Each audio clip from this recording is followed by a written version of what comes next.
lèvent tôt du monde entier, nous vous donnerons la joie d'un matin de bonheur et surtout en ce jeudi où nous occupons de votre santé en thématique. Vous serez bien servis et pas que avec moi, bien sûr toujours en compagnie de mon cher Trintignant Marcelin Govoy. Bonjour ma très chère, bonjour à toutes, bonjour à tous mesdames et messieurs, merci. C'est un grand plaisir, un grand honneur que vous nous faites d'être toujours là. À chaque jour suffit sa scène matinale avec aujourd'hui au menu la santé, plusieurs doses. D'abord la dose préventive avec l'harmattan expliqué, pensé, séquencé par notre spécialiste Eclou Ferdinand. Et puis aussi l'harmattan vu au niveau des maladies, quelles sont les maladies inhérentes à cette période qu'on redoute tous. Réalisation de cette émission, c'est bien sûr Jacques Brou, Jacobi Nzoué qui réalise cette émission. On est très heureux d'être en sa compagnie, toute l'équipe. Voici l'image du jour, mesdames et messieurs, regardez, la plus grande éolienne du monde, ma très chère. Eh oui, des éoliennes pour apporter sûrement de l'énergie, controversée dans certains endroits du monde, mais utile, ma foi, pour réguler tout ce qui est, on va dire, ciel, vent et tout ça, et nous apporter de l'énergie nécessaire au développement et à la technologie. Et puis voilà. En Afrique, hein, mesdames et messieurs, le Sénégal est en phase d'activer donc le plus grand parc éolien d'Afrique de l'Ouest avec énormément de potentialités. C'est Taïba Ndiaye, le nom de ce grand parc éolien. Ce sera en Afrique, au Sénégal, le Sénégal que nous saluons respectueusement ce matin. Aujourd'hui, on célèbre toutes les Alix comme celles que nous avons la chance d'avoir sur ce plateau. Alix et ses dérivés, on a les dérivés. Eh oui, on a plusieurs noms à côté des Alix. On a Alix avec un E, Alicia, Alixiane, et on a pour les hommes Adrien avec les dérivés Adi, Adriane, Adriane, Adron, Adrian et Adrion. On a Adrianus, sûrement du côté des Grecs. Voilà. Adrianus, c'est très beau ça. Evaneg. Adrianus. Ça, c'est... Belle fête à nous tous. Bonne fête à tous. À tous les Alix, Alixia, à toutes les Alixia et puis aussi aux Adrianus que nous saluons respectueusement ce matin du côté de Mykonos, sur la route quelque part là-bas. Bon, salut tous ceux qui nous regardent du côté d'Assini, hein, au Krabic. Voilà, les îles Éotiliers. Le parc Éotilier magnifique, très apprécié par notre maquilleuse Anne Joséphine, qui était déjà à l'inauguration et qui... Oui, exactement. Il y a de cela des décennies. Voilà. Okay. En tout cas, c'est magnifique, notre pays, il est beau. Il faut le découvrir, motiver, susciter le tourisme interne. Donc, on a encore d'autres lieux somptueux comme ça sur notre cher pays ou dans notre pays. Voilà. Et puis tout à l'heure, si vous êtes avec nous, on aura le petit-déj du jour. Hein, histoire du petit-déj avec notre ami et confrère et collègue Jean-Marc Oka qui se fait fort d'avoir des biscuits assez pétillants pour cette émission et croustillants également. On aura des infos, on aura des invités. Bref, c'est matin bonheur quoi. Et ça commence maintenant avec le sieur Régis Kofi qui est préposé bien sûr à tout ce qui est information dans cette émission.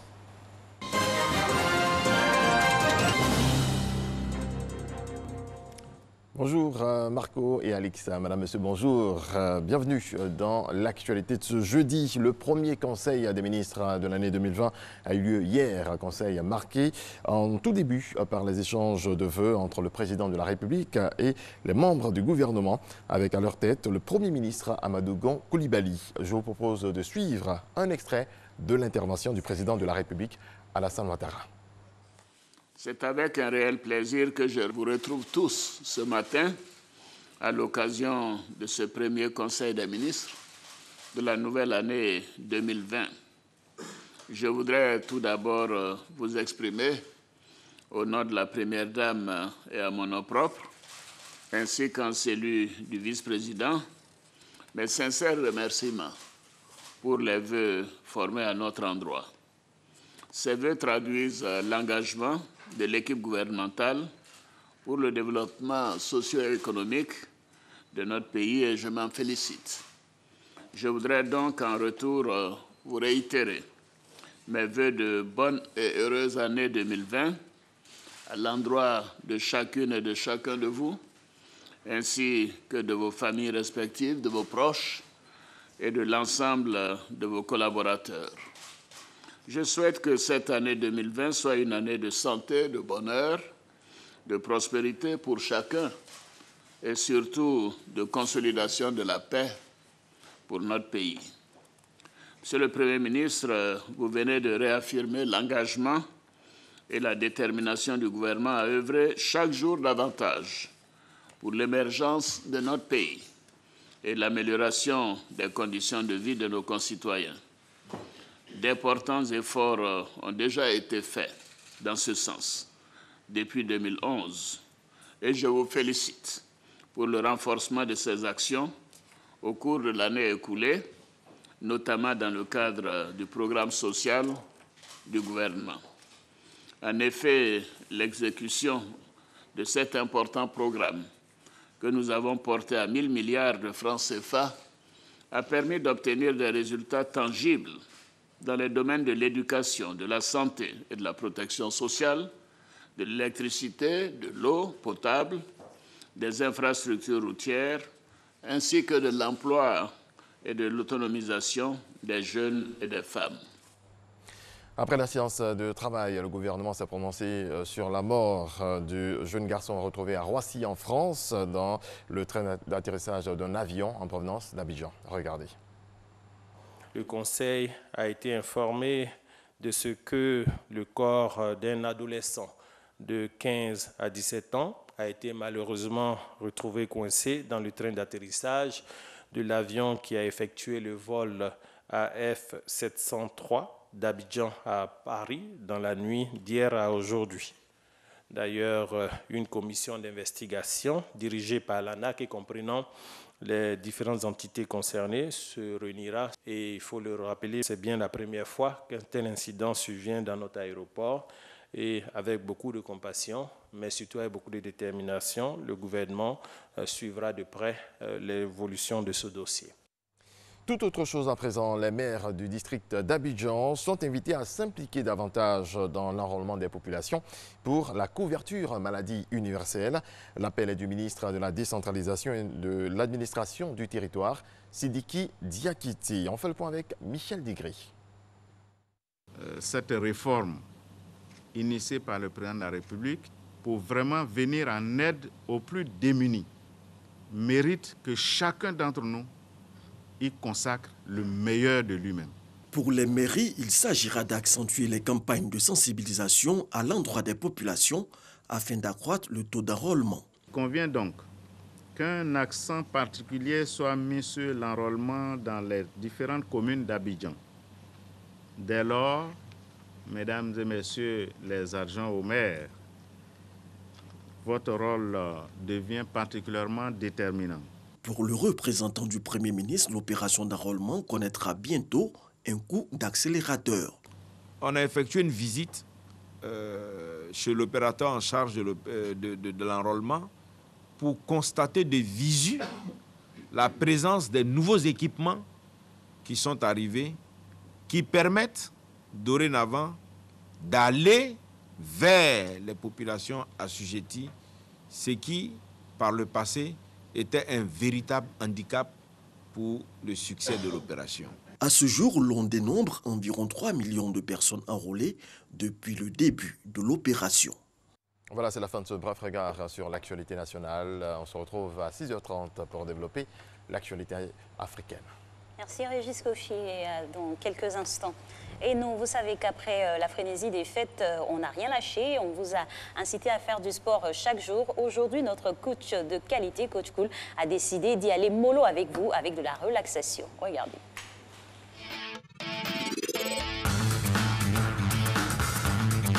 Coucou championne, coucou champion. Après cette belle semaine passée ensemble, aujourd'hui, on va se relaxer. On y va. On va commencer par ça. On descend. On va jusqu'au bout. 1. On revient. Tout doucement, les mains.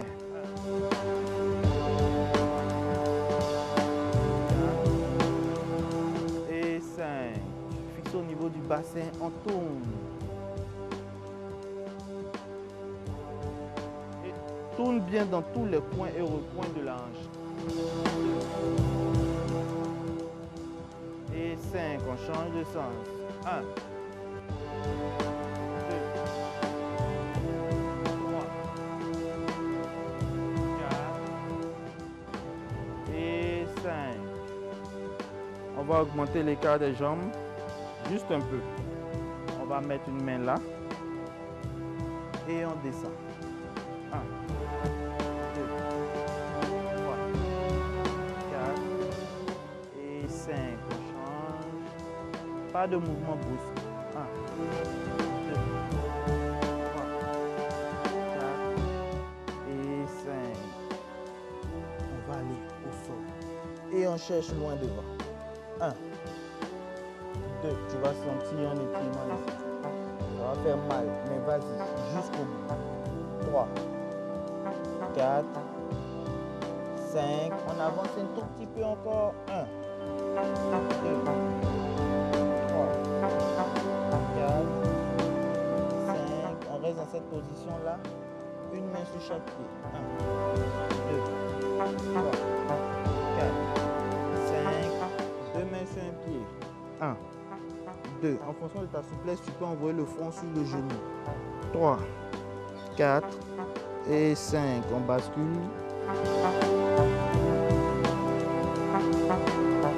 Et 5. On revient là. On va resserrer les jambes et les attraper. 1, 2, 3. Tu vas sentir que ça tire. 4, 5. On attrape et on reste.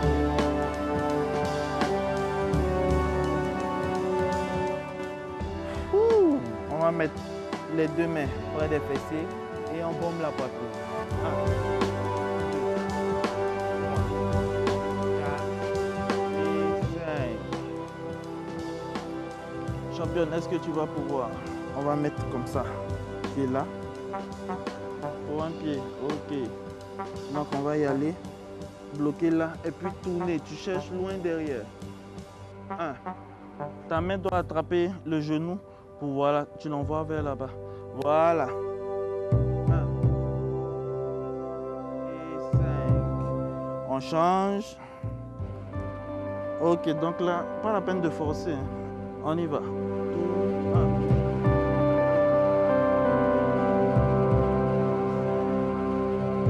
On revient.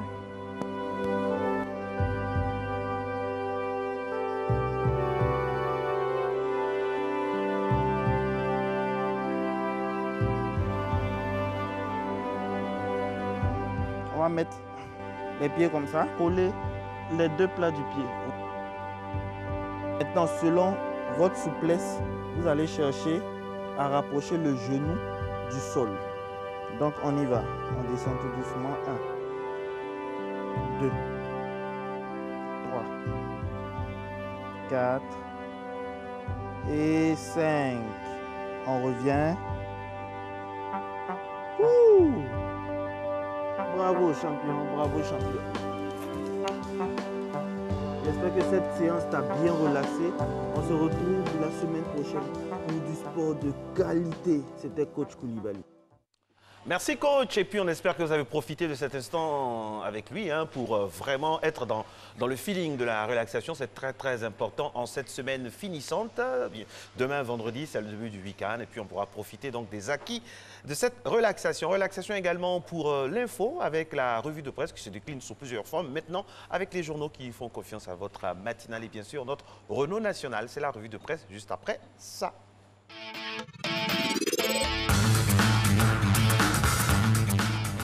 Et revenu de ça, on démarre tout de suite cette revue de presse avec le premier conseil des ministres de l'année 2020 qui s'est tenu hier. Bonjour Renaud. Bonjour Alix, bonjour Marco. Oui, au cours de cette rencontre, le gouvernement a décidé de mettre l'accent sur le renforcement des actions sociales. Pour ce faire, selon Fraternité Matin, plusieurs pôles ont été identifiés. On peut citer notamment l'électricité dont la production d'origine hydraulique va s'accroître, l'eau potable pour laquelle il y aura bientôt l'augmentation de la fourniture dans 12 villes du pays ou encore la question du logement où l'amende infligée aux bailleurs ne respectant pas les limites maximales d'avance de loyer et de cautionnement a été revu à la hausse. Au cours de ce conseil des ministres qu'il a présidé, le chef de l'État, Alassane Ouattara, selon Fraternité Matin, a déclaré « Le vaste chantier de transformation et modernisation de notre pays doit se poursuivre ». Le jour plus, Renaud s'intéresse également à cette rencontre traditionnelle de tous les mercredis du gouvernement. Oui, et notamment à cette autre déclaration que le chef de l'État a fait lors de ce Conseil des ministres. Nous devons définitivement tourner la page des crises post-électorales.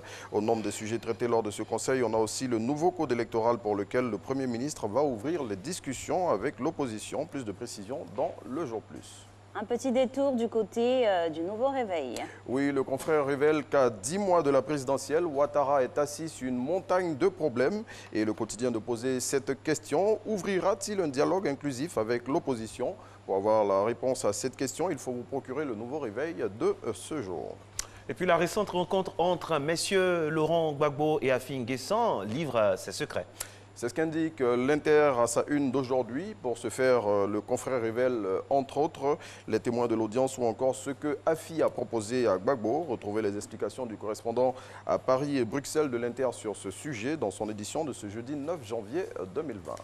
Et aujourd'hui, à la une de Soir Info, c'est M. Soro Kibafori Guillaume, ex-PAN. Oui, et le quotidien s'intéresse particulièrement à la location du jet privé qui a servi pour le retour manqué du député de Ferké à Abidjan. Selon le confrère, le pouvoir d'Abidjan est sur les traces des financiers de Guillaume Soro. Soir Info révèle que des hommes d'affaires turcs et français sont cités dans cette affaire. Et puis, toujours, on parle en plus encore, Renaud, de cette affaire en griffe de déstabilisation des institutions. Oui, toujours avec Soir Info qui balance en manchette cette fois l'histoire secrète de l'enregistrement de Soro révélée. Le confrère, dans le même élan, donne des nouvelles de son frère commissaire de police mis aux arrêts. Plus de détails dans Soir Info de ce jour. Et le journal Smart nous parle de cette affaire ahurissante d'enfants retrouvés dans un train d'avion de la compagnie Air France. Oui, après la découverte d'un enfant mort dans le train d'atterrissage d'un avion de la compagnie française, le confrère publie les premières révélations de l'enquête réalisée de l'aéroport Félix Houphouët-Boigny d'Abidjan à l'aéroport Roissy-Charles de Gaulle de Paris afin de faire toute la lumière sur ce drame. Plus de précisions dans l'intelligent d'Abidjan. Alors, et si on refermait cette revue de presse avec un peu de poésie? Ça vous dit quelque chose, Renaud? Oui, bien évidemment, avec cette célèbre citation du prophète irlandais Oscar Wilde. Et cette citation, c'est « Il faut viser la lune parce qu'au moins, si vous échouez, vous finissez dans les étoiles ». Eh oui, belle citation de ce jour. On espère que votre étoile va briller comme ça jusqu'à nous retrouver demain. Merci, Alix ou Adrianus. Et à demain. À demain. Merci Renaud, merci à vous. Belle journée à vous. Lui aussi, il parle d'étoiles, il travaille avec les étoiles. C'est un météorologiste averti et très expérimenté que nous avons la chance d'avoir dans le volet Espace Vert pour parler d'Harmattan. C'est juste après ceci.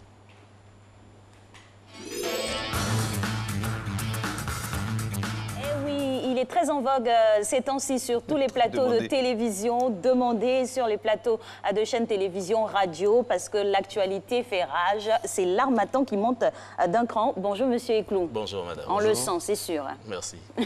Alors, cet Harmattan, on en a parlé de son arrivée. Ça a démarré quand déjà? Oui, l'Harmattan a démarré sur la région d'Abidjan dans la nuit du jeudi à vendredi. On a senti, hein? Oui, voilà. C'est ce que nous avions dit ici, voilà, que l'Harmattan, les Abidjanais ne passeraient pas cette semaine, ce week-end, sans avoir eu des vents d'Harmattan. Et je vous sens jubilé parce que les prévisions sont précises. Vous êtes content comme ça, comme on dit? Non, en fait, je le dis, c'est que nous avons aussi la possibilité de prévoir l'arrivée des phénomènes comme ailleurs. Et c'est ce qui s'est passé. Donc, il y va de soi, quand vous avez des équipements de pointe, et vous pouvez faire des prévisions aussi pointues. Alors, la Côte d'Ivoire a des super calculateurs très fiables. Alors, on va aujourd'hui avec vous énumérer des cas concrets par rapport à cette situation. Nous avons M. Yeo qui est à Kong qui nous dit « Depuis fin novembre, nous sommes confrontés au vent sec et au froid de l'Harmattan. La situation géographique de Kong peut-elle expliquer le fait que l'Harmattan perdu chez nous au détriment d'autres villes telles qu'Abidjan ?» Oui. La position géographique est déterminante dans les effets de l'Harmattan. Plus vous êtes vers les foyers de ces vents froids et secs, vous allez avoir un ressenti qui est plus élevé. Vous savez, l'Harmattan, en parcourant de grandes distances, va finir par perdre, je dirais, toute sa teneur avant d'arriver sur les régions du littoral. Cela est dû à ce conflit-là avec les masses d'air qui nous viennent de l'océan. C'est-à-dire chaque fois que vous allez voir que des masses d'air océaniques vont rencontrer des masses d'air désertiques, il y aura une atténuation.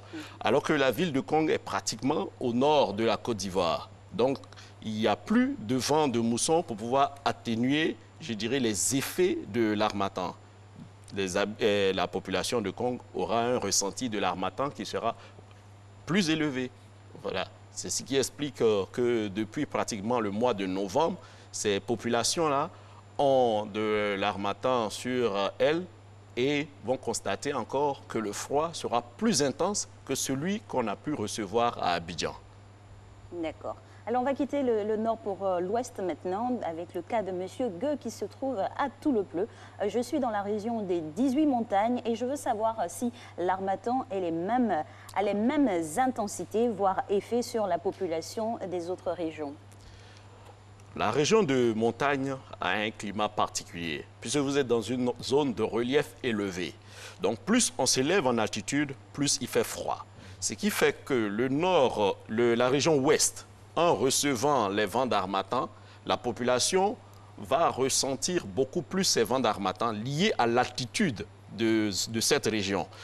En temps normal, quand vous allez prendre une région comme Abidjan qui se retrouve pratiquement au niveau de la mer, c'est-à-dire 7 mètres à peu près au niveau de la mer, la dénivellation est très grande par rapport à celle des régions de l'ouest. Voilà, où, comme on le dit, c'est la région des montagnes. La dénivellation, c'est la distance entre le niveau le plus bas et le niveau le plus haut. Oui.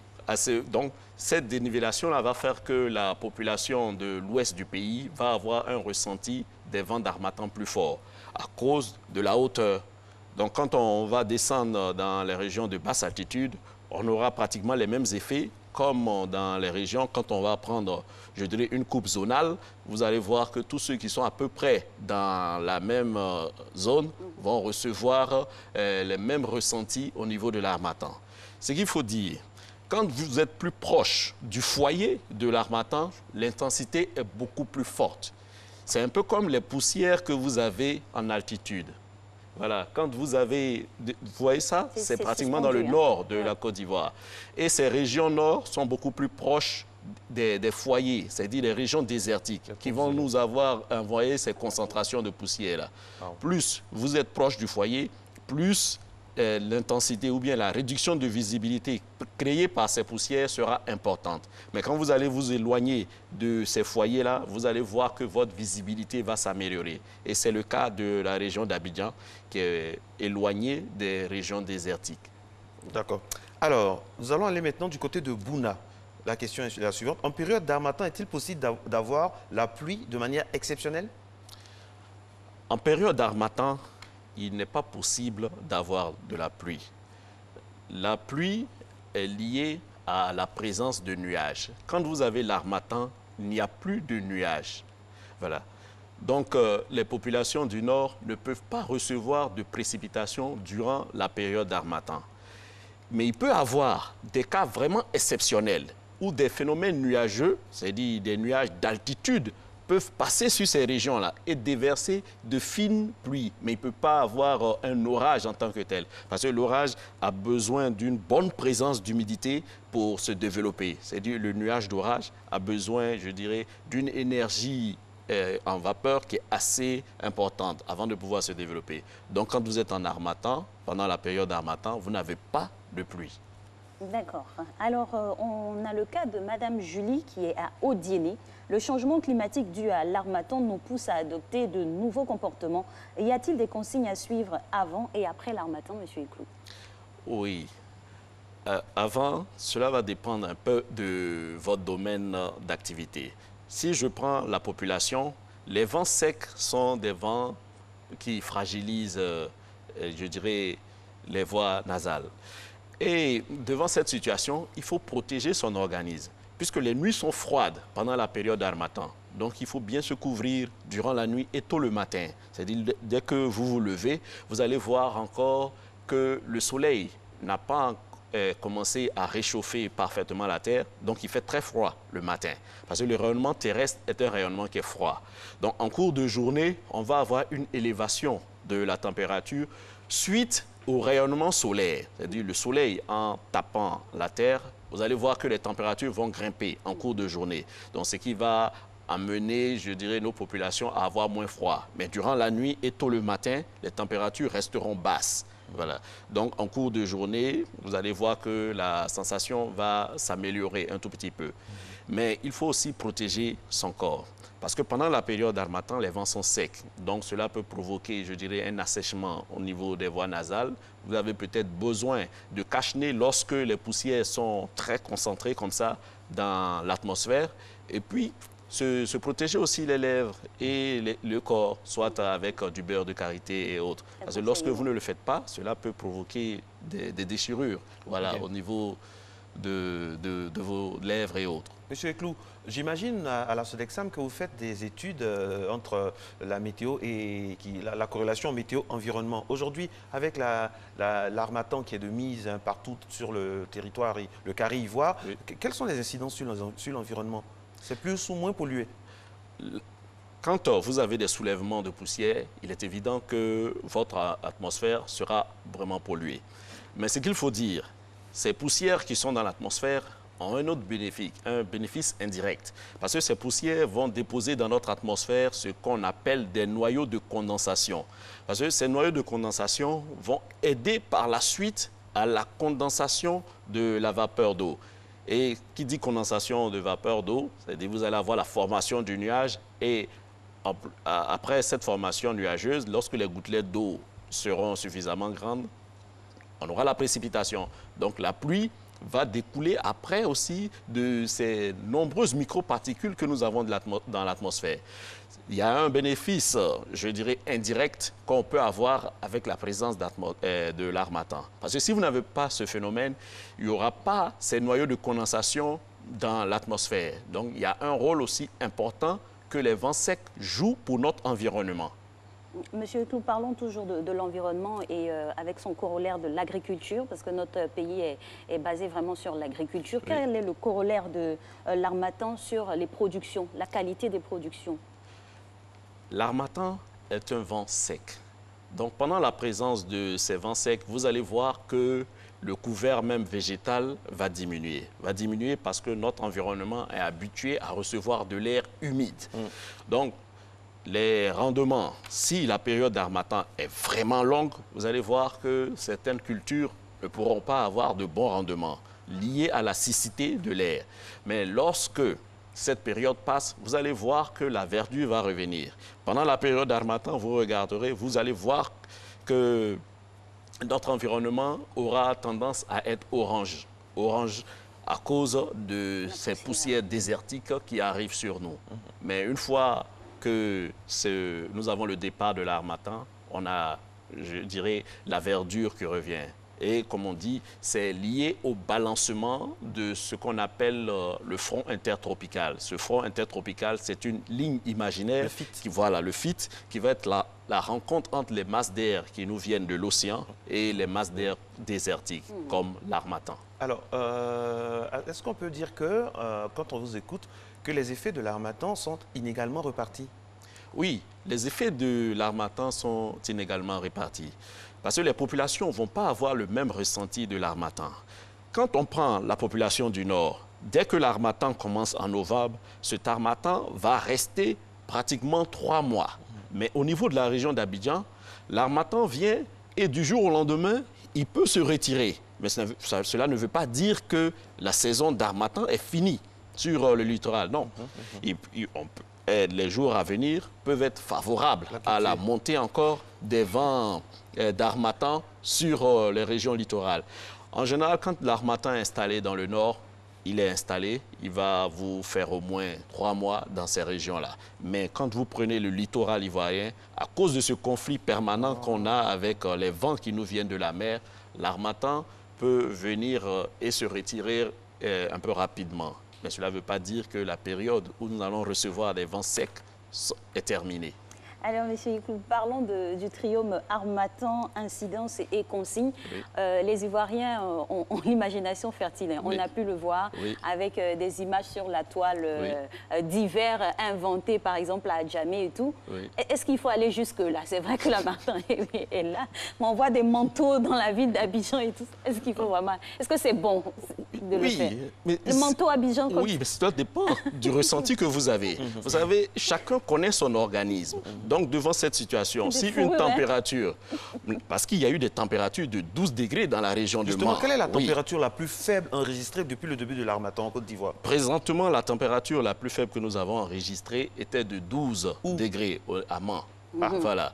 Mais les régions nord, telles que Odiéné, Korogo, ont reçu aussi des températures qui touchaient les 14, 13 degrés. C'est pour vous dire qu'il fait vraiment froid actuellement. Et quelqu'un qui connaît son organisme, si vous avez vraiment froid, vous vous couvrez en conséquence.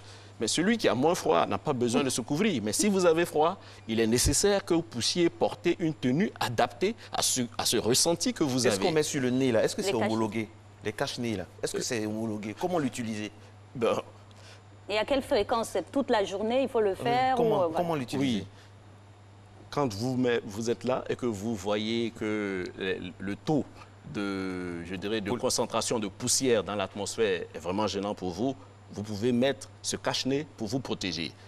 Je le dis, vous connaissez votre organisme. Donc, devant une telle situation, c'est vous qui savez si il est nécessaire ou pas de porter un tel équipement. Mais l'équipement s'avère nécessaire en fonction, je dirais, de votre organisme. Donc, on ne peut pas dire que ce n'est pas soit utile ou ça dépend de chaque personne. Oui, et ça, c'est sûr qu'avec ce que vous venez de nous dire là, c'est fini. Dans Abidjan, tout le monde va sortir ses manteaux de fourrure et autres bonnets. Voilà. En tout cas, protégeons-nous pendant cette période d'Harmattan qui va durer encore quelques mois, c'est ça? Oui. L'Harmattan va durer encore quelques mois en fonction de votre position géographique. Alors, protégeons-nous donc vivants pour parler comme Alix, pour ne pas tomber dans les travers de l'Harmattan. Voilà, on a tellement voulu continuer parce qu'on sait qu'il y a énormément de préoccupations. Mais vous pouvez nous envoyer ça via les réseaux sociaux, on se fera fort donc de poser la question. Et puis tout à l'heure, on va recevoir un spécialiste, cette fois pour parler typiquement du volet santé. Matin Bonheur se poursuit, on se retrouve juste après.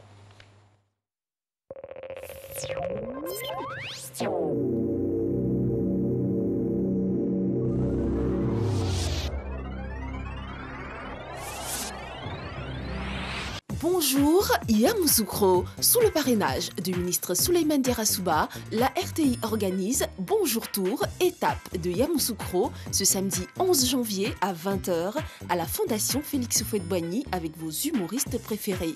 Spectacle offert gracieusement à la population de Yamoussoukro par Souleymane Diarra, ministre du Commerce et de l'Industrie. Bonjour, un concept RTI.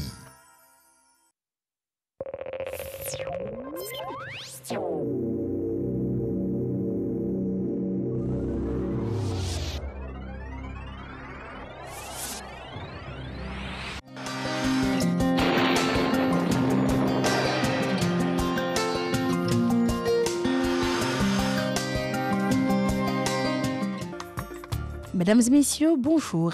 Un temps de boom humide ou du brouillard sera observé sur la région du littoral et du sud forestier en début de matinée, malgré le voile poussiéreux en altitude. Le temps sera par la suite généralement nuageux et dans la bande centrale et au nord, le temps restera sec et poussiéreux avec des concentrations de poussière comprises entre 200 et 500 microgrammes par mètre cube.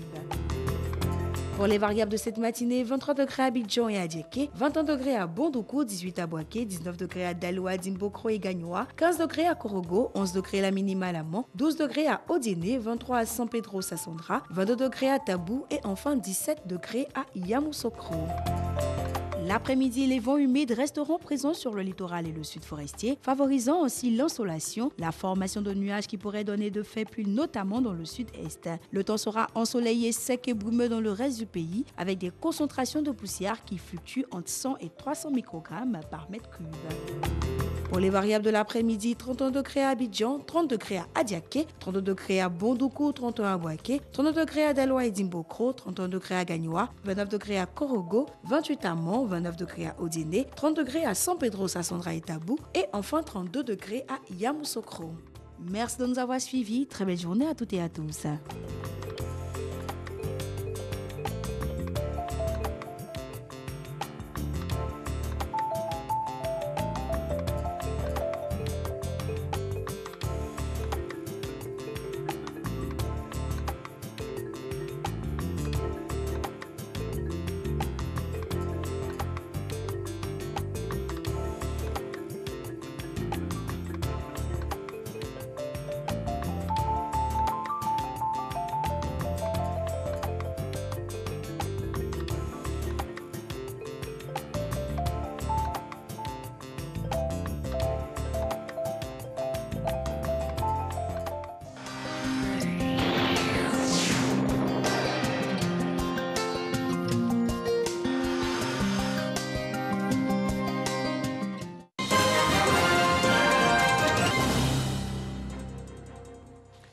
Retour de l'actualité, cette fois sur le continent, à commencer par les législatives en Guinée. La Commission électorale nationale indépendante CENI a enregistré le dépôt de listes émanant de 29 partis, alors que les principaux partis d'opposition ont annoncé vouloir boycotter ces élections.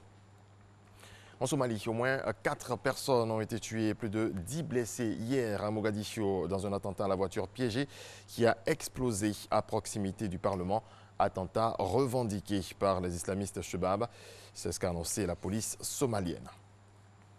Au Burkina Faso, scène de panique hier matin dans un quartier périphérique de Ouagadougou. Une grenade a explosé entre les mains d'un élève en pleine classe dans une école franco-arabe. Selon les autorités, 4 élèves blessés, dont 2 dans un état grave.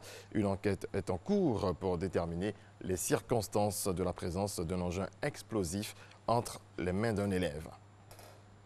Un an après la résurgence du virus Ebola, la République démocratique du Congo affronte désormais une épidémie de rougeole, la pire du monde selon l'Organisation mondiale de la santé OMS. Si plus de 18 millions d'enfants de moins de 5 ans ont été vaccinés à travers le pays, l'épidémie s'est tout de même rapidement aggravée par la faible couverture vaccinale des communautés vulnérables, la malnutrition et la faiblesse des systèmes de santé publique, toujours selon l'OMS. La sécheresse semble avoir atteint un seuil critique au Cap-Vert. Le pays fait face à une sécheresse préoccupante. Aucune précipitation n'est apparue depuis 3 ans dans plusieurs localités dans l'île de Santiago, avec des impacts directs sur la santé, l'agriculture et l'économie, à tel point que le gouvernement du Cap-Vert a décrété mardi une urgence hydrique dans l'ensemble du pays. Dans le sud du Sénégal, l'économie des îles Caronne repose presque intégralement sur la culture du cannabis, une activité pourtant strictement interdite dans ce pays d'Afrique de l'Ouest. Reportage. Il faut plusieurs heures de pirogue, puis de moto pour atteindre Kouba. Ce village de 200 âmes, perdu sur une île de la côte casamançaise, est connu dans toute la région et pour une raison. Ici, on produit intensivement du cannabis, même si c'est strictement interdit au Sénégal. Quand tu coupes, tu gardes ça, c'est ça qu'on prend, qu'on utilise les grains, les branches, ça. Les villageois de Kouba se sont tournés vers la culture du chanvre indien dans les années 70. Pour ces populations qui vivent en quasi-autarcie, le commerce ou le tourisme ne sont pas des débouchés envisageables, comme pour le reste de la Casamance. Le cannabis est un produit salvateur. Les cultivateurs ont pu construire de nouvelles maisons et même financer la scolarité de leurs enfants.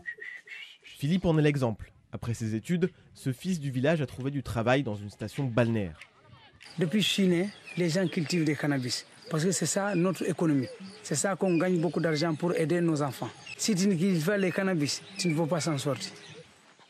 Les trafiquants viennent directement se fournir sur place et le kilo peut se vendre entre 23 et 45 €. Les lois sénégalaises sont pourtant claires, un cultivateur, un consommateur ou un revendeur de cannabis risque jusqu'à 10 ans de prison et aucun débat sur la légalisation n'est à l'ordre du jour. Ces dernières années, le gouvernement tente plutôt de s'organiser face au trafic de drogue. Plus de 3000 tonnes de cannabis ont été saisies depuis 2015 et en 2018, un accord a été signé avec la Gambie voisine pour renforcer les contrôles aux frontières. Mais pour le maire de la commune de Kafountine, dont dépend le village de Kouba, les cultivateurs des îles n'ont pour l'instant pas d'inquiétude à avoir. Il est facile pour les forces de l'ordre de s'attaquer à la production ici, c'est très accessible. Au niveau des îles, c'est difficile. L'accès est très difficile, donc les cultures de viande se développent souvent dans des zones difficiles d'accès. À Kouba, la dernière visite d'un policier remonte aux années 1980. Alors, les villageois se font toujours plus discrets pour pouvoir continuer à vivre tranquillement de leur culture interdite. Voilà, on s'arrête ici pour ce 6h30. Merci de votre attention. L'actualité revient à 7h. Merci à vous, Régis Kofi. Et avant de retrouver Régis, nous, maintenant, on va vous inviter à suivre cette histoire du petit-déj aujourd'hui qui nous emmène du côté de l'Hexagone.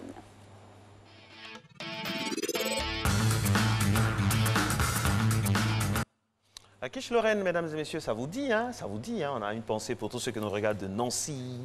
Voilà. Oui, ma fille. Ouais, Nancy, voilà, vraiment, on vous salue. La quiche Lorraine, c'est une histoire, c'est une saveur, ça vient de Kuchen, au niveau du nom, qui veut dire gâteau en allemand. Et puis aussi dans le patois lorrain aussi, ça nous ramène à des saveurs, à un voyage, à vraiment un goût magnifique, Alix, n'est-ce pas? Eh oui, avec des ingrédients comme le fromage, le jambon, des épices et des herbes aromatiques avec une pâte feuilletée, toujours important, la pâte feuilletée.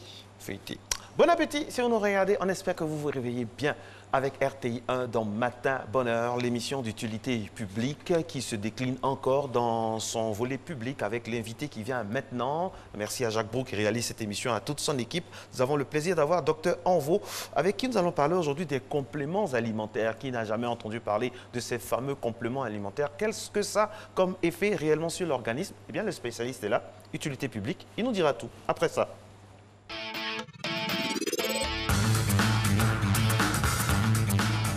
Bonjour Docteur Anvo, aujourd'hui avec vous on parle de ces concentrés de nutriments qui sont très en vogue maintenant. On ira au cas par cas avec celui de Ama Marie qui nous vient de Boisflé. Elle nous dit, suite à mon accouchement par césarienne, je n'arrive pas à bien me nourrir, que faire? C'est surprenant, c'est surprenant. Et elle vit donc avec... notre sujet d'aujourd'hui, elle voudrait savoir si peut-être elle pourrait utiliser des compléments alimentaires ou qu'est-ce qu'elle a à faire. Il faudra d'abord savoir pourquoi est-ce qu'elle n'arrive pas à bien se nourrir. Voilà, parce que voilà, elle se nourrit, chaque personne mange selon ses capacités, selon ses besoins.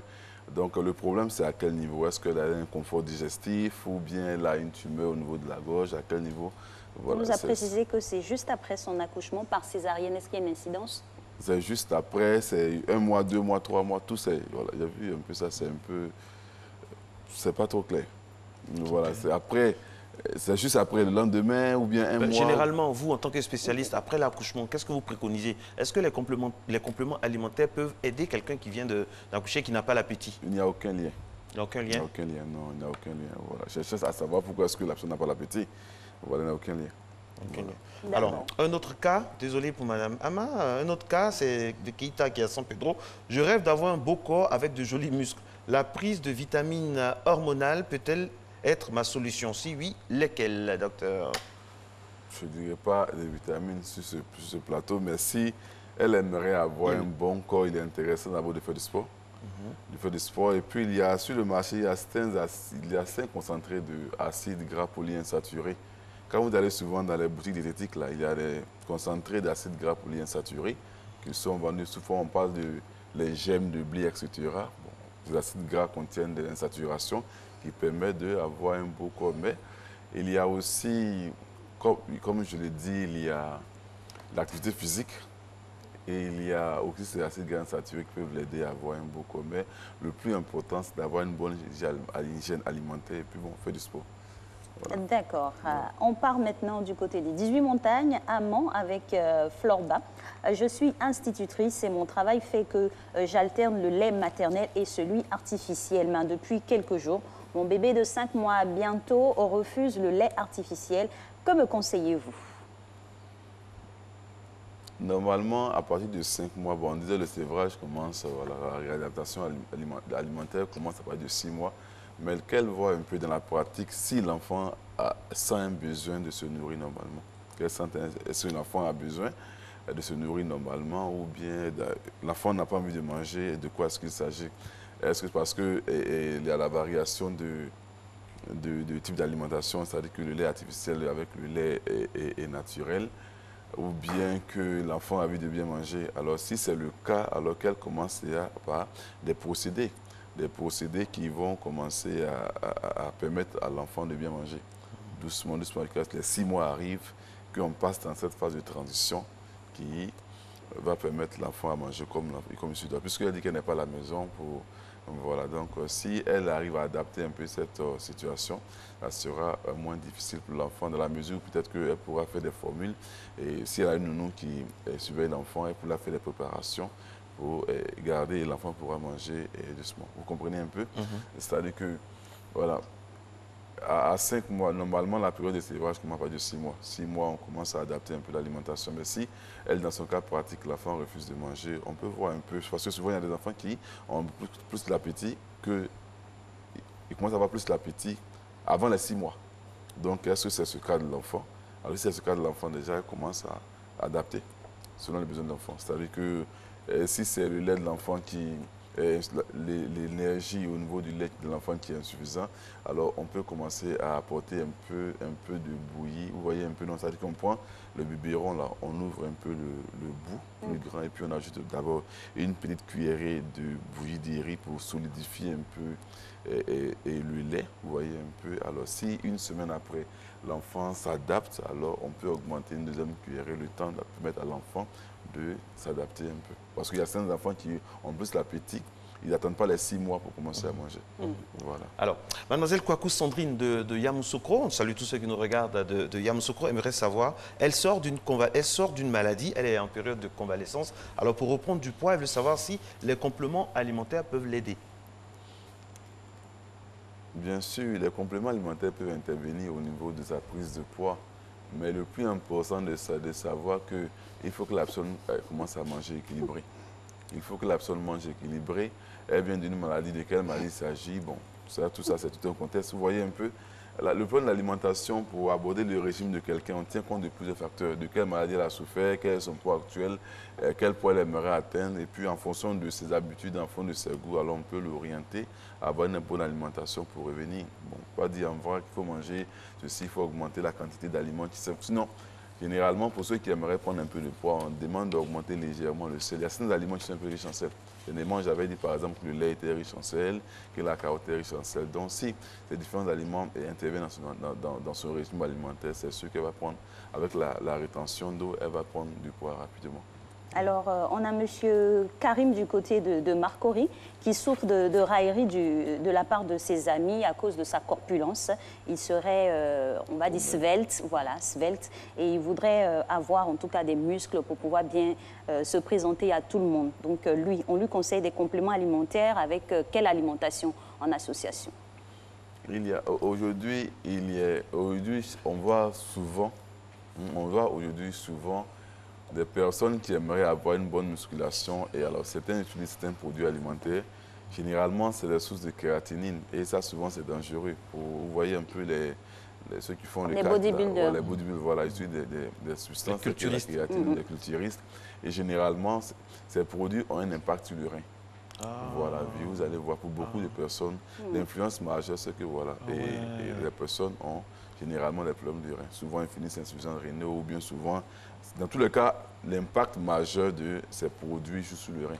Alors moi, je demanderais par exemple à ce monsieur d'avoir une alimentation qui est équilibrée en augmentant légèrement la quantité de protéines. Nous avons dit qu'en termes d'alimentation, les protéines interviennent autour de 15%. Donc, elle peut augmenter un peu autour de 15 à 20%. Et puis, faire tout le sport. Voilà, mais de grâce de réduire ou bien d'éviter l'utilisation de ces produits à base de créatinine parce que l'influence majeure, ça joue sur le rein. Alors, voilà. je vous attendais sur un thème parce que je voulais tellement vous poser la question. Aujourd'hui, à Abidjan, chaque jour, il y a une nouvelle boisson énergisante qui sort. Je ne sais pas comment se fait le contrôle. Chaque jour, il y a une boisson énergisante, ça fait ci, ça donne de la force, ça ne fait pas dormir, tout ça. Je sais que les boissons énergisantes font partie des compléments alimentaires, on peut les classer là-dedans. Ça peut... Est-ce que c'est autorisé parce qu'il y en a trop à Abidjan aujourd'hui. Il y en a qui donnent des ailes, il y en a qui ne donnent pas d'ailes, qui donnent des... Voilà, non, dites-nous. Il y en a qui donnent surtout des palpitations. Des palpitations aussi. Moi, je ne sais pratiquement pas qui donne l'autorisation. Oui, mais vous, qu'est-ce que vous pensez de votre regard de nutritionniste? Cette floraison de boissons énergisantes en Côte d'Ivoire. Généralement, vous voyez un peu, généralement, sur ces boissons-là, c'est marqué la composition. La composition, souvent, c'est de la taurine ou bien la caféine, sont des concentrés d'excitants. Alors moi, quand j'entends le terme boisson énergétique, je dis non, ce n'est pas énergétique, ce sont des boissons euphorisantes. Ça donne l'euphorie, son énergie, mais ce n'est pas l'énergie. Voilà, ça excite et puis bon, on fait des choses. Voilà. Et généralement, ça impacte sur le cœur. Vous voyez un peu, ça impacte sur le cœur et puis sur le rein. Ça excite, je ne comprends pas. Non. C'est excitant, c'est euphorisant, ça donne envie de faire ce qu'on a envie de faire. Euphorisant, quoi, de l'excitation. Voilà, donc sinon, ce n'est pas énergisant. Il faut savoir. Voilà. Vous voyez un peu, c'est différent. On dit énergétique, mais en vérité, ça donne un peu de folie. Et puis bon, la folie. En fait, ce que la personne n'arrive pas à faire, la personne n'arrive pas à faire directement. Alors, en boit, ce que la personne n'arrive pas à faire, c'est clair. Voilà. Il y a une montée d'adrénaline qui se crée à la consommation. Peut-être les jeunes sont là et souvent, ils sont en groupe, ils ne peuvent pas faire quelque chose. Alors, quand ils prennent ces boissons-là, ça donne ils sont bien, comme on dit. C'est comme la publicité qui dit, vous voyez un peu. On en parle, docteur, parce que c'est la cause de nombreuses maladies, notamment au niveau des reins. Il faut en parler. Et du cœur aussi. Du cœur. Vous qui faites régulièrement des études, tout ça, ça agit. Plusieurs publications montrent que ces boissons-là ont un impact sur le cœur. Plusieurs publications aux États-Unis, en France. Il y a des boissons qui donnent des palpitations. Justement, ces boissons ont une utilité. Voilà pourquoi on les met sur le marché. Mais comment utiliser et qui doit l'utiliser? Quand vous dites que ces boissons ont une utilité, c'est-à-dire Mais si c'est sur le marché et que c'est autorisé, c'est clair qu'il y a un besoin. Chacun fait son business.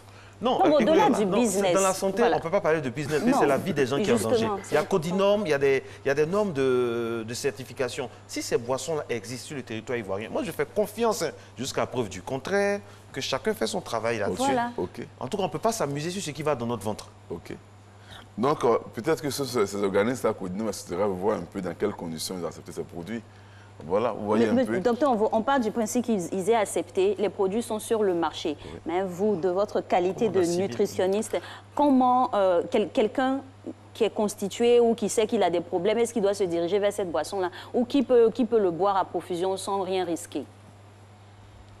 Alors, ces produits, le fabricant a donné la composition de son produit sur le marché.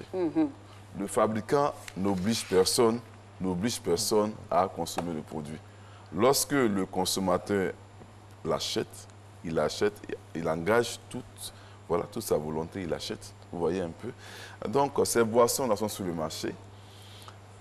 Selon la volonté de la personne, il en prend, mais généralement, je dis souvent, le conseil que souvent je donne aux jeunes qui viennent en cardiologie, c'est que il y a certaines choses que les jeunes femmes peuvent faire que les garçons ne peuvent pas faire. Il le dit toujours ainsi.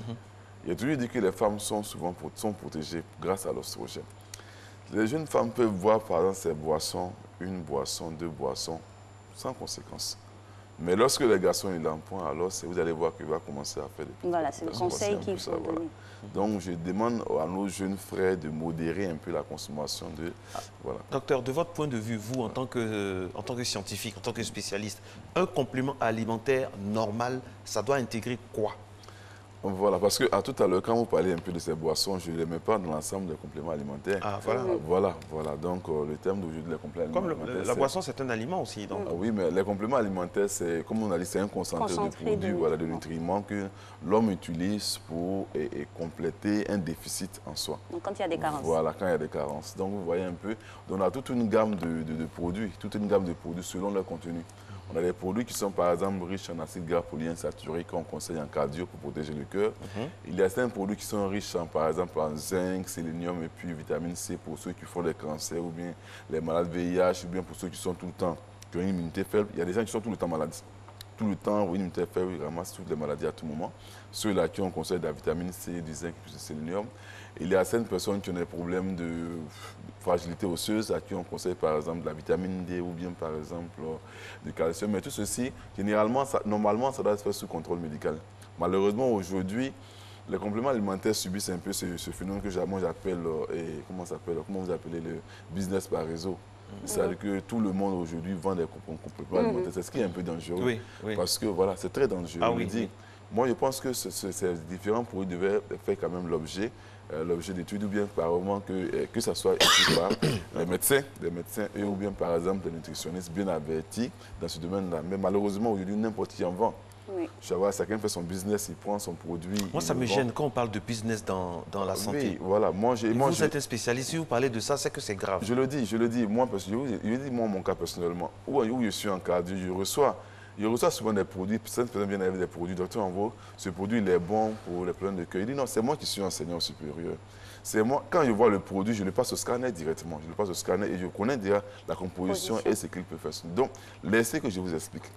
Il y a eu des cas, par exemple, un monsieur est venu me voir avec l'huile d'un produit l'huile d'une matière, je ne dirais pas le nom, que non, cette huile est bonne pour le cœur. C'est-à-dire, mais quelles sont les caractéristiques de cette huile-là? Vous allez voir que, vu la composition de cette huile, elle n'est pas adaptée au cœur. Vous voyez un peu? Vu la composition de cette huile, elle n'est pas adaptée aux maladies du cœur. Ensemble, on a fait, la personne était assise, on a ouvert on a lu un peu ensemble, et très convaincu, la personne est partie avec son produit. Une fois que nous commençons à faire un business, quel que soit le domaine, hein, une fois que vous commencez à faire un business dans mon domaine, alors vous n'êtes plus efficace. Oui. Et moi, voici ma définition qui est là. Une fois que vous commencez à faire du business dans votre domaine, moi je peux faire un business ailleurs, autre mon domaine. Mais une fois qu'on commence à faire un business dans notre domaine, alors on n'est plus efficace. Je reçois souvent certaines personnes, ils viennent des produits, docteur Ambo, on m'appelle ce produit, c'est bon, vu la composition, c'est bon pour ceci, c'est bon pour le cœur. Moi, je suis bien placé en tant qu'enseignant, en tant que chercheur, pour dire, votre produit, vu sa composition, c'est bon pour le cœur, mais ce n'est pas vous qui allez m'induire en erreur. Parce que, je dis aujourd'hui, nous étudions, je serai là demain, je ne serai pas là. Une jeune promotion, une jeune génération viendra pour ma place pour étudier. Et puis, si en lisant, on voit que le docteur Ambo a vu ça et a cité ceci, qu'est-ce que j'aurais comme... Voilà, et surtout que les prescriptions que les médecins sont censés faire sont en fonction des spécificités des cas. Voilà, bien sûr, voilà. Parce que souvent, on a souvent des cas de surdosage. Il peut y avoir des cas de surdosage. Non, ce n'est pas parce que c'est un complément alimentaire qu'on peut le prendre à volonté, non. Il y a des cas de surdosage. Il y a aussi des cas où en cardio, on a vu des personnes qui avaient une bonne santé. C'est-à-dire que, bon, juste n'a pas besoin de prendre un produit pour régler le problème, mais ils ont pris des compléments alimentaires et puis ils ont carrément tout détruit. Ils ont carrément tout gâté le potentiel santé qu'ils avaient. Il y a eu des cas comme ça. Et souvent, l'attention que j'aimerais tirer, j'aimerais tirer l'attention de ceux qui utilisent ces produits, je leur demande de faire beaucoup attention. Faites-moi de faire beaucoup attention parce que je leur dis, voici la phrase que je dis toujours, quelle que soit la qualité d'un produit alimentaire, si le produit est sucré, faites beaucoup attention. Vous voyez, je mets toujours un combat contre le sucre. Quelle que soit la qualité du produit, s'il est sucré, je souhaite qu'on le laisse tomber. Les gens vous reprochent de trop tirer sur le sucre, docteur. Je tire beaucoup sur le sucre. Il a déjà montré quelques valeurs. Je vous ai dit, je rappelle encore les valeurs. En 1980, il y avait 108 millions de diabétiques dans le monde. En 2014, on s'est retrouvé à 422 millions de diabétiques dans le monde. Et l'OMS dit, nous allons vers près de 600 millions en 2025 de personnes diabétiques. Faisons beaucoup attention au sucre. Alors, et la première fois que j'étais arrivé, il a bien dit que le cholestérol que nous avons dans le sang, le cholestérol en déjeune, n'est pas forcément dû à ce que nous avons mangé, pas dû au cholestérol que nous avons mangé, mais il y avait une production de cholestérol à partir du foie. Alors, quelle que soit la qualité d'un produit, un complément alimentaire, si ce produit il est sucré, je demande qu'on fasse beaucoup attention parce qu'en le prenant généralement, ces personnes déposent du LDL cholestérol. C'est ce que nous voyons souvent en cardio. Voilà. Lorsqu'ils viennent, docteur, on m'a donné ceci, mes enfants m'ont envoyé ça des États-Unis, on me dit, est-ce qu'il est sucré? Faisons beaucoup attention. Mais souvent, il est sucré, mais quel type de sucre? Non, c'est du sucre lent, du sucre ceci. Il y a tellement de produits, tellement de fantaisie. Et puis, bon, je suppose que ces produits sont contrôlés parce qu'on ne prend pas un produit, n'importe qui ne prescrit pas un complément alimentaire. Je pense aussi, prends un exemple. Quelqu'un peut venir pour un problème de fragilité osseuse. Bon. Si c'est le médecin va savoir par exemple que pour solidifier les os, il faut prendre du calcium. Mais en plus du calcium, il ne s'agit pas de manger du calcium. Mais il faut manger du calcium, mais il faut que ce calcium soit absorbé, il faut que ça soit fixé dans l'os. Donc on a besoin de la vitamine D. Donc pour qu'il y ait absorption du calcium, il faut un peu de cuivre. Donc il y a des rapports. Le médecin est bien placé. Mais celui qui n'est pas dans le domaine de la santé, qui va dire non, prendre du calcium seulement, non, le problème, ce n'est pas résolu. Non, docteur, je prends un cas concret. Désolé de vous couper, un cas concret. Quelqu'un a atteint un certain âge. Il dit, bon, j'ai 40 ans, je vais faire mon bilan de santé. Il vient, il discute avec vous, il fait l'interview médicale avec vous. Alors, est-ce que vous, en tant que spécialiste de cardiologie et de nutrition, tout ça, vous pouvez lui prescrire des compléments alimentaires homologués sur une certaine période? Alors, la personne arrive, en fait, après l'interrogatoire, on se rend compte que, alors, la première des choses, c'est de vérifier est-ce que le problème il y a. Vous voyez un peu, parce que en nutrition, nous disons que dites-moi ce que vous mangez, on vous dira ce que vous allez avoir. Voilà un peu. Donc, au vu de l'interrogatoire, après l'interrogatoire, on peut prescrire un bilan pour vérifier effectivement est-ce que ce que la personne a dit, est-ce qu'il a un impact sur la santé. Si après ça, on se rend compte qu'il y a un déficit en calcium ou bien en protéines, etc., alors on peut prescrire, mais c'est des personnes qui sont averties. Nous sommes plus avertis. Mais pas. Aujourd'hui, comme je vous ai dit, aujourd'hui, la vente des produits alimentaires est devenue un business, des business de réseau. C'est-à-dire que faire rentrer une personne, deux personnes et plus. Et c'est un peu comme ça marche. Souvent, moi, beaucoup de gens me disent, non, docteur Ambo, tu es en cardio, tu es bien placé pour vendre ces produits. Moi, je dis toujours, je ne fais pas de business dans mon domaine. Je fais un business ailleurs, mais pas dans le domaine. Parce qu'une fois que vous commencez à faire un business dans votre domaine, vous devenez Vous altérez un peu votre jugement aussi. Voilà, et même quand le patient il sort de là, il vous voit un peu, il voit un peu comme un marchand. Ça vous décrédibilise.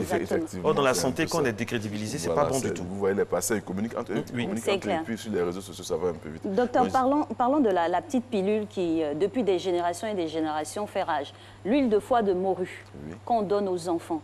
Est-ce que c'est indiqué pour, soi-disant, accélérer la croissance et tout? On en a tous pris un peu. Ah oui, bon, c'est des huiles qui sont riches en acides gras polyinsaturés.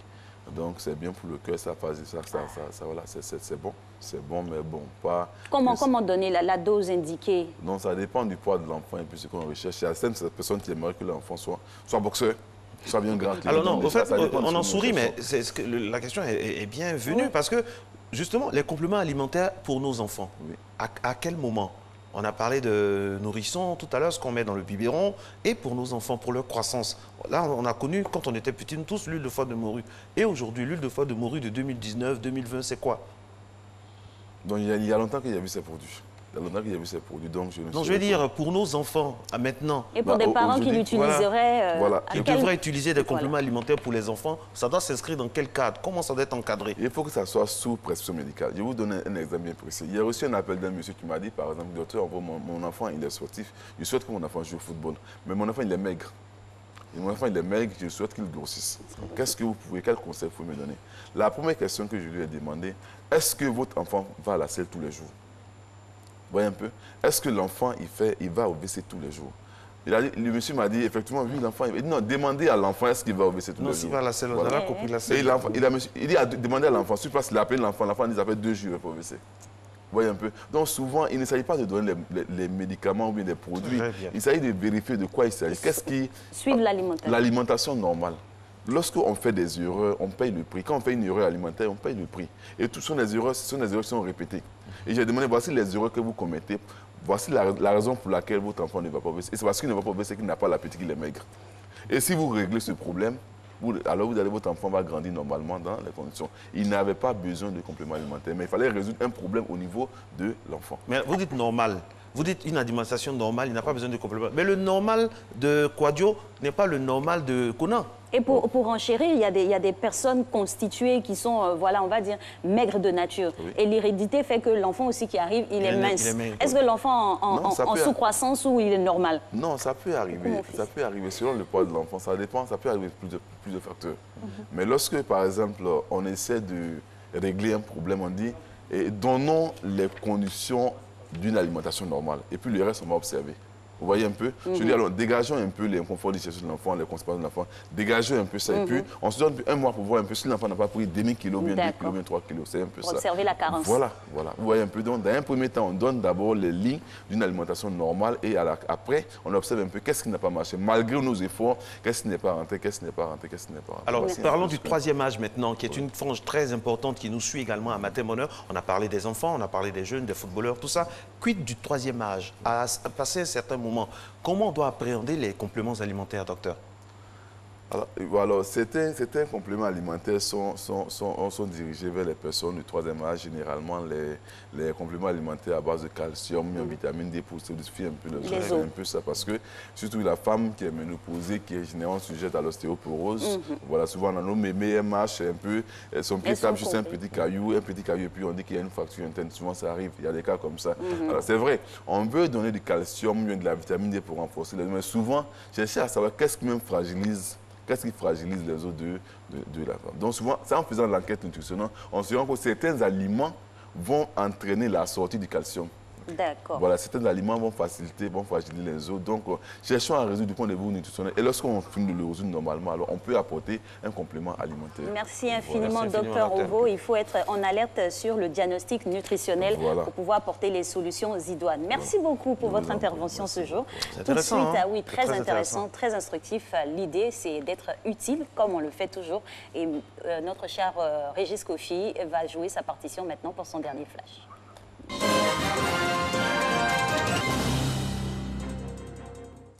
Nous sommes toujours avec vous dans Matin Bonheur. Nous développons à présent l'actualité internationale et nous démarrons en Iran. L'avion de ligne ukrainien qui s'est écrasé après son décollage de Téhéran, tuant les 176 personnes à son bord, a reçu sa dernière révision technique le 6 janvier, selon le vice-président de la compagnie ukrainienne International Airlines, qui assure qu'il n'y avait aucun problème. Le président de la compagnie annonce également que les vols en direction de Téhéran sont suspendus jusqu'à nouvel ordre. Le président américain Donald Trump s'est exprimé hier depuis la Maison-Blanche après les frappes iraniennes sur des bases américaines en Irak.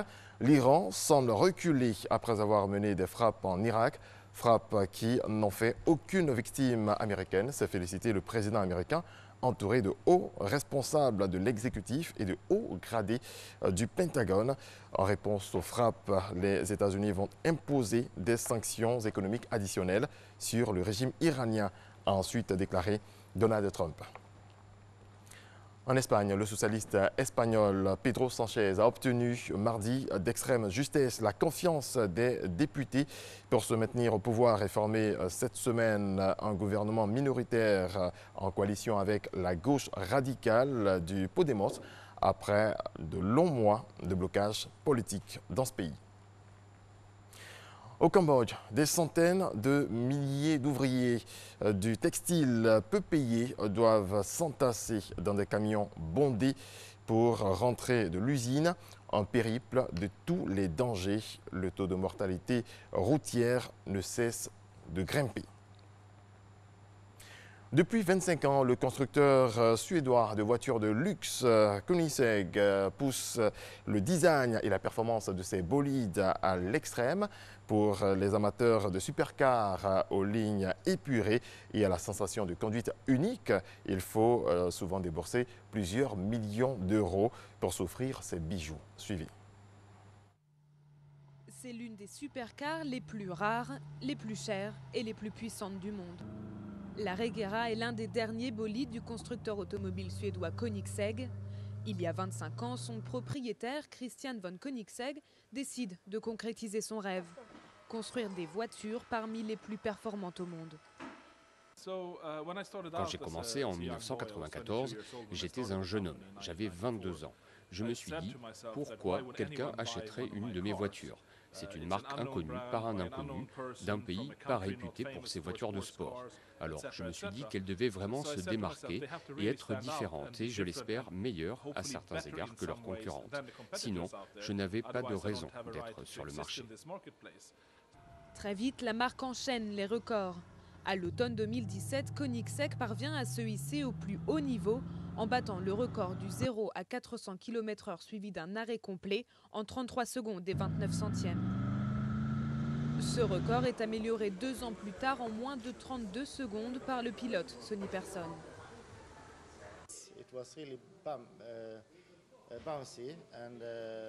Ça secouait beaucoup. Il y avait aussi une très grosse secousse quand j'ai dépassé 390 km/h. Le prix, par contre, peut rebuter certains amateurs de ces voitures fabriquées entièrement à la main. 3 millions d'euros pour le dernier modèle, mais les 125 exemplaires se sont écoulés en 2 jours.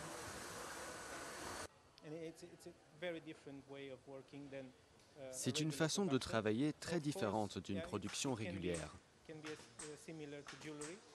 Ça peut ressembler à un bijou. Et même si les voitures doivent toutes être au même niveau, au même standard que celles que nous montrons à Genève, elles sont toutes légèrement différentes.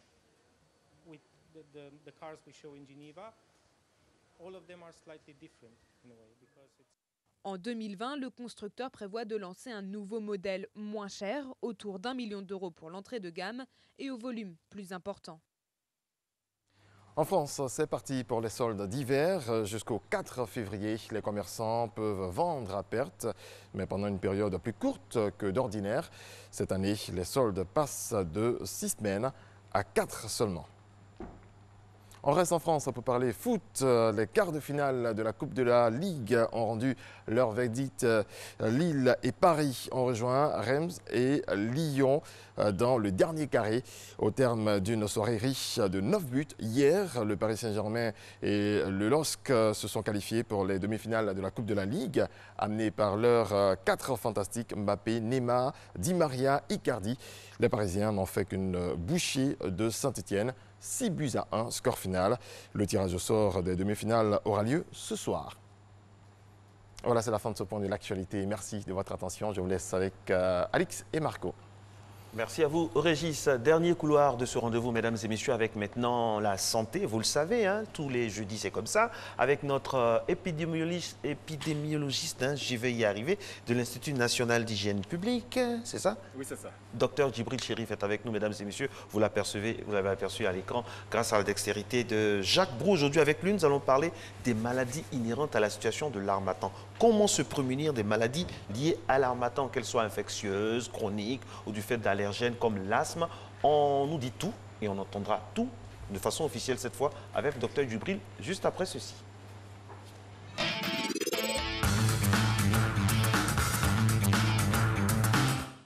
Eh oui, plusieurs mots sont observés en cette période d'harmattan avec le professeur, le docteur Djibril Cissé, prémonitoire peut-être. Djibril Chérif, nous parlerons de ces maladies. On démarre tout de suite avec la grippe et sa définition. Oui, merci madame. La grippe, c'est une maladie virale qui est liée donc à un certain nombre de virus qui sont connus sur le vocable de virus influenza. Et ces virus-là s'attaquent à l'homme par la voie respiratoire. Donc c'est parce que quelqu'un qui est infecté va tousser à côté de vous en moins d'1 mètre. S'il ne se protège pas, et si vous non plus, vous ne vous protégez pas, il vous infecte. Voilà.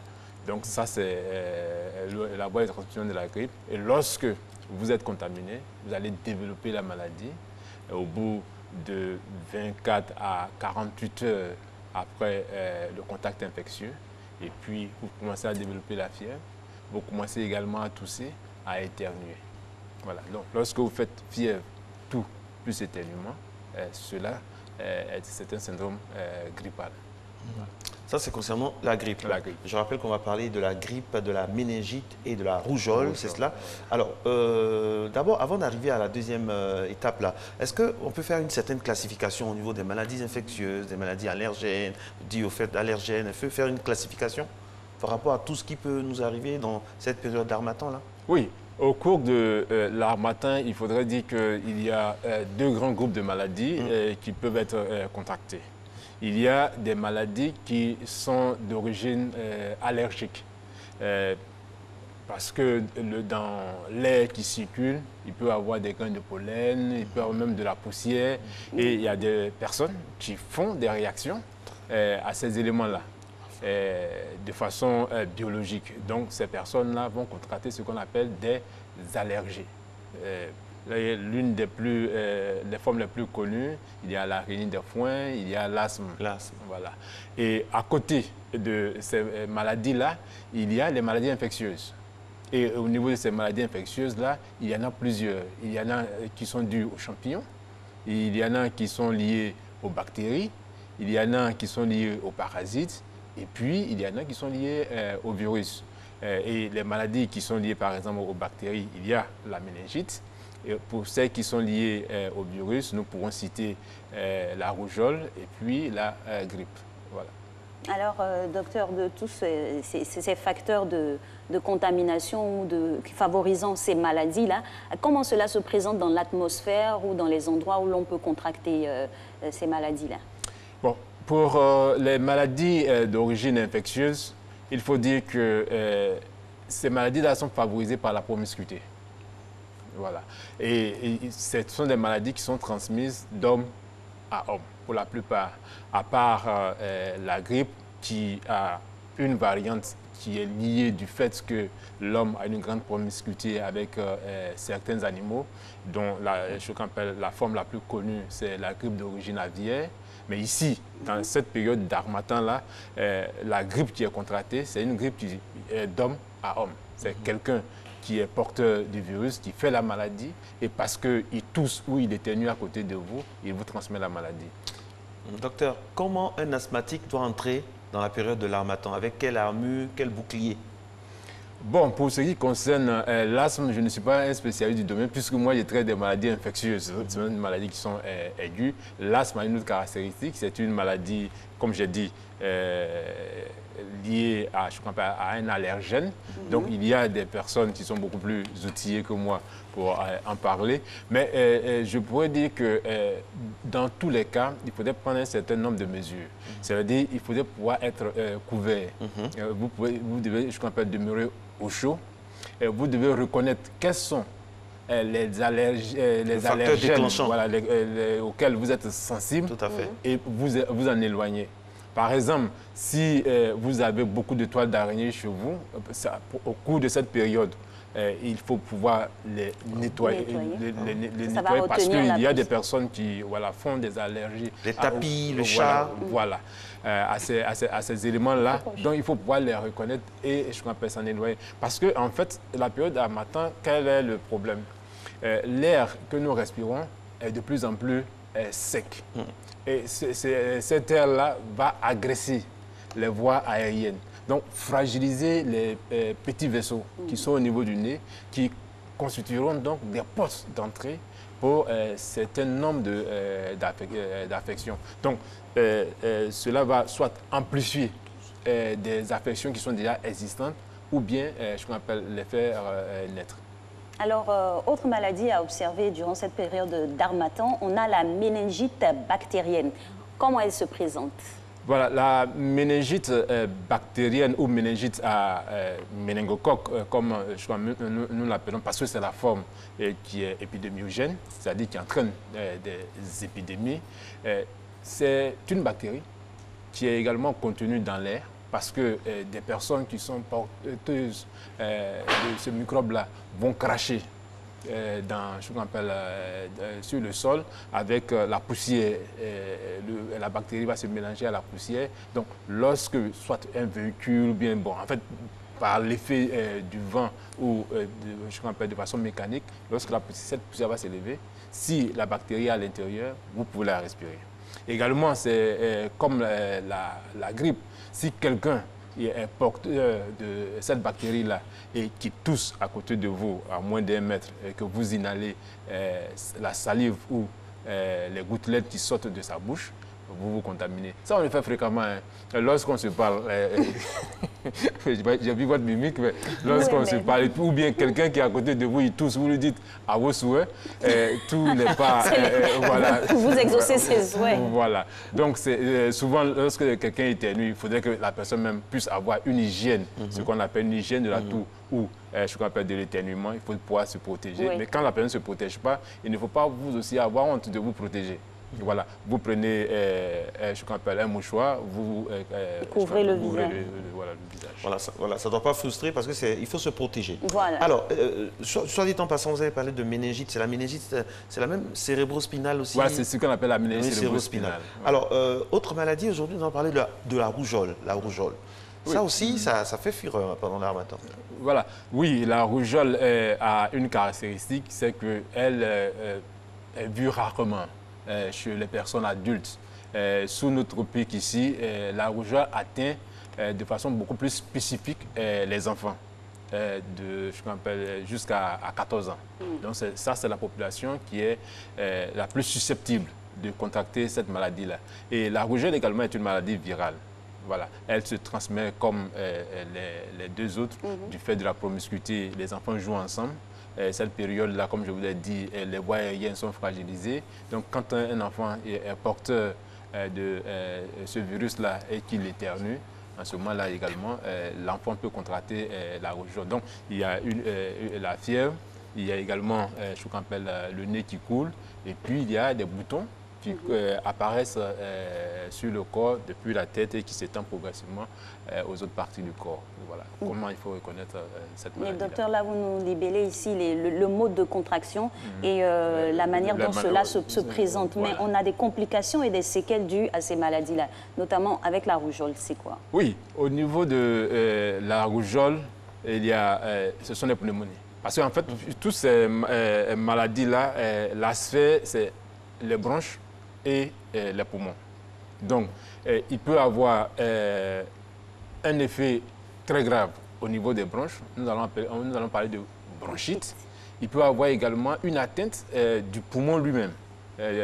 On parle de pneumonie. Voilà. Ensuite,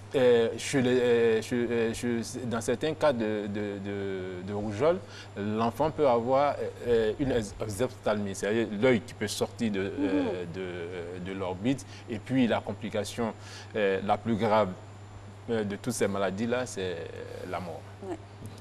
Alors, docteur, si ce n'est pas traité. Si ce n'est pas traité. Ça fait peur, mais le but, ce n'est pas de vous faire peur, très cher téléspectateurs, c'est de prendre prévenir, des dispositions. voilà. Qu'est-ce qu'on a dans notre environnement qui peut favoriser toutes ces maladies-là? Parce que quand on dit l'harmattan, c'est pas seulement, c'est aussi un environnement, un feeling, tout ce qu'il y a autour de nous, des habitudes à avoir, puisque nous vivons en société.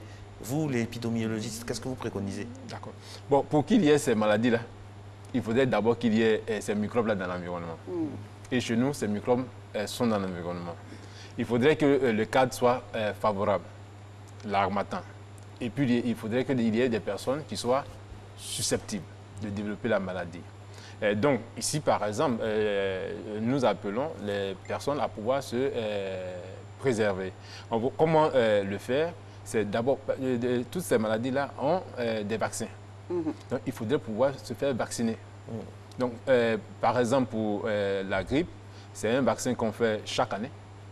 Donc, une dose chaque année. Et il est recommandé que cette dose-là puisse se faire avant la période de l'harmattan. Parce que souvent, les gens attendent lorsque nous sommes en pleine période d'harmattan pour aller le faire, ou bien lorsqu'ils doivent voyager à 2 jours du voyage pour faire le vaccin.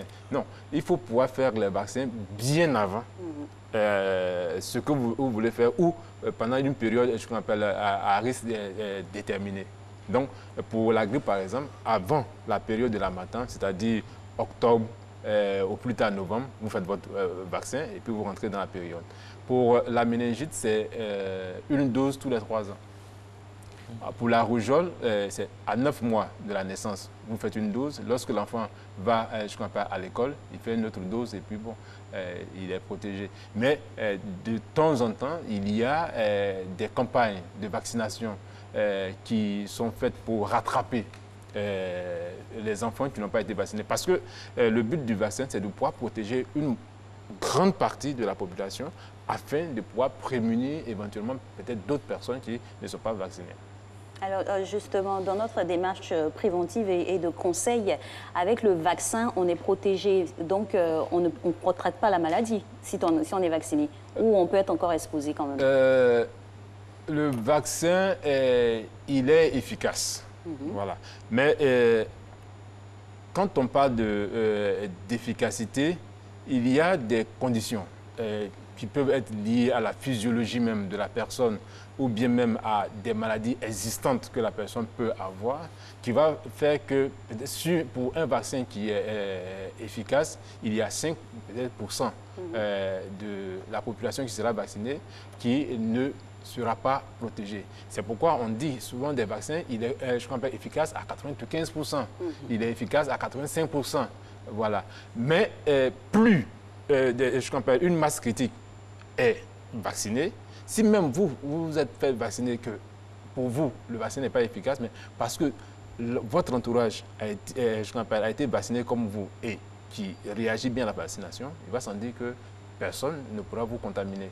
Mais si vous avez fait votre vaccin et il se trouve que vous faites partie de ces 5%-là qui ont ce problème avec le vaccin, et que si dans votre entourage, les zones ne sont pas vaccinées, il va sans dire que si quelqu'un fait la maladie, il va vous contaminer et vous direz que le vaccin n'est pas efficace. Non, le vaccin, il est efficace, mais pour vous, du fait de certaines conditions que vous avez, ce vaccin-là peut ne pas marcher dans votre cas. Question, est-ce que les vaccins que nous avons en Côte d'Ivoire sont fiables à 100%? Est-ce que vous pouvez certifier ça en face ici? Je regarde quelle caméra? C'est là. C'est là. Oui, et donc je regarde tous les Ivoiriens ce matin pour leur dire que les vaccins qui sont faits à l'Institut national d'hygiène publique et distribués dans le réseau des hôpitaux sont fiables. À combien de pourcents? Puisque vous avez parlé de pourcentage. Non, la fiabilité, je vous dis à 100%. Maintenant, l'efficacité, c'est autre chose. En fonction de la physionomie. Il y a la fiabilité et puis il y a l'efficacité. Comment se fait, comment ça s'organise? C'est une bonne occasion pour connaître un peu le circuit de vaccination. Quand le produit arrive, comment il est sécurisé, conditionné, avec notre climat assez particulier. Comment ça se passe? Voilà. Il y a des produits qui ont absolument besoin de ce qu'on appelle une chaîne de froid. Voilà. Donc, ces produits-là, depuis le fabricant jusqu'au client, il est maintenu dans ce qu'on appelle une chaîne de froid. C'est pourquoi quand vous allez certaines fois vous faire vacciner, vous voyez qu'il y a des plaquettes de glace qui sont là. Même au moment où on vous pique, on retire ça de la plaquette de glace, on prélève en fonction du conditionnement, s'il y a plusieurs doses dedans, mais si c'est une seule dose, vous allez voir que l'infirmier va sortir de la plaquette de glace et puis va vous faire l'injection. Parce que ce vaccin-là ne doit pas quitter ce qu'on appelle la chaîne de froid. Maintenant, il y a des vaccins, comme celui de la méningite, qui n'a pas besoin d'être, je ne appelle pas, pardon, je dis celui de la méningite, celui par exemple de,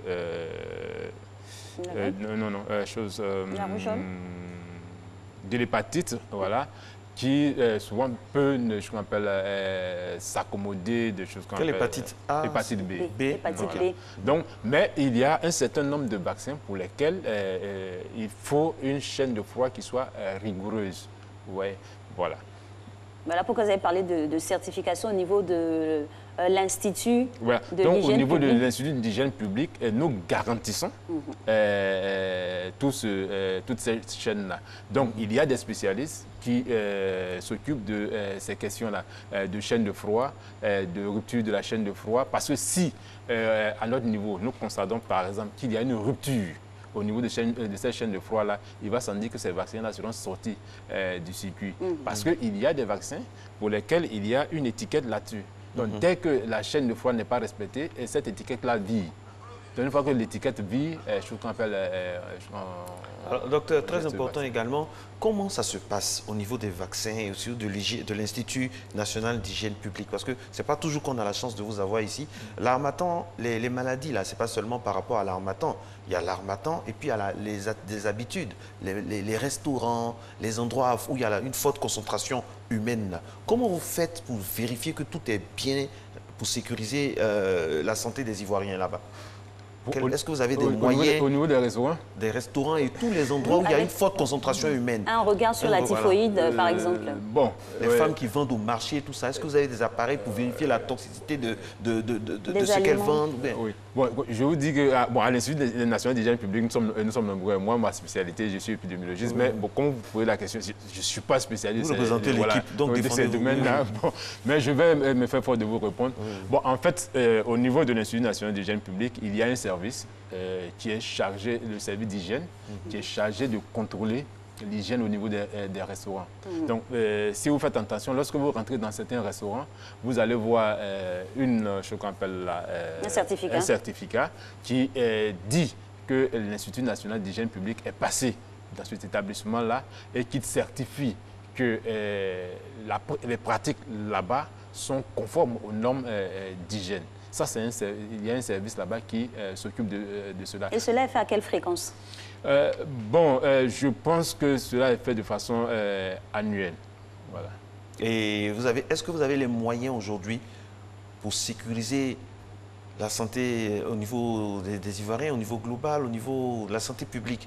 Est-ce que vous avez les moyens? Parce que nous sommes en 2020, il y a de nouvelles pathologies, il y a des modes de transmission insoupçonnés. Est-ce que vous faites face à ça? Vous avez les moyens, docteur? Chez nous, en épidémie, quand on parle de moyens, il est multiforme. Quand il y a le moyen, il peut être financier, il peut être matériel, il peut être humain. On parle de tous les moyens. Et dans toutes ces formes-là. Voilà ce que vous avez. Au plan humain, nous avons des experts qui sont bien formés, qui sont outillés, qui ont fait face à plusieurs épidémies au niveau de la Côte d'Ivoire et qui l'ont bien géré. Il y a beaucoup qui vont à l'étranger aussi parce qu'ils n'ont pas de moyens ici pour travailler. Ça, c'est un moyen financier. Oui. Je vous parle maintenant au niveau de la Côte d'Ivoire, les moyens les ressources que nous avons. Donc, nous, malgré ceux qui partent à l'étranger, il y a encore nous qui sommes là. qui sont formés. Pour ne pas partir, vous avez besoin de quoi comme moyen? Allez-nous directement au but, vous avez besoin de quel moyen? Parce qu'on entend parler de beaucoup d'évacuations au niveau international. Maintenant, moi, je suis au centre des opérations d'urgence. Voilà, donc nous sommes chargés de faire face aux urgences. Donc, il y a... De plus en plus, les gens vont à l'étranger quand il y a les urgences. Ça ne vous choque pas? Ça ne vous frustre pas, docteur? De plus en plus que les gens partent à l'étranger, comme si ici, il n'y avait pas de... Comme si le plateau n'était pas adéquat pour maintenir la santé? Non, comme je l'ai dit tantôt, moi, je ne suis pas clinicien.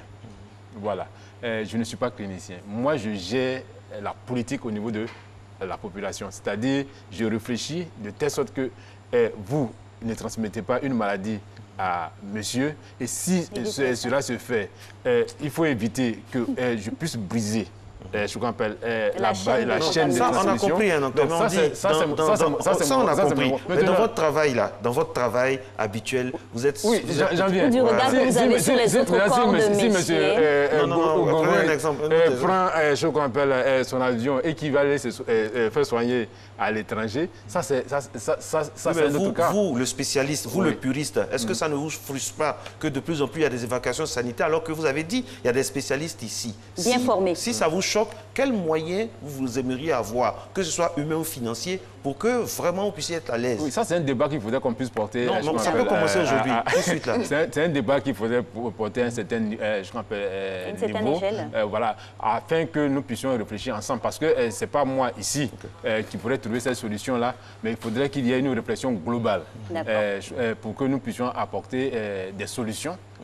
Le débat est donc ouvert. Hein. Et la solution globale commence beaucoup par des conversations comme ça. Ça peut changer aussi des choses parce que les Ivoiriens ont besoin de savoir et d'avoir énormément de moyens, surtout quand il s'agit de la santé. Merci beaucoup à vous, docteur Djibril Chérif. Merci d'être resté en notre compagnie, mesdames et messieurs. On vous souhaite une bonne journée ou un très bon après-midi si vous nous regardez au cœur de l'après-midi. Matin Bonheur, Union, Discipline, Vérité. Bonne journée.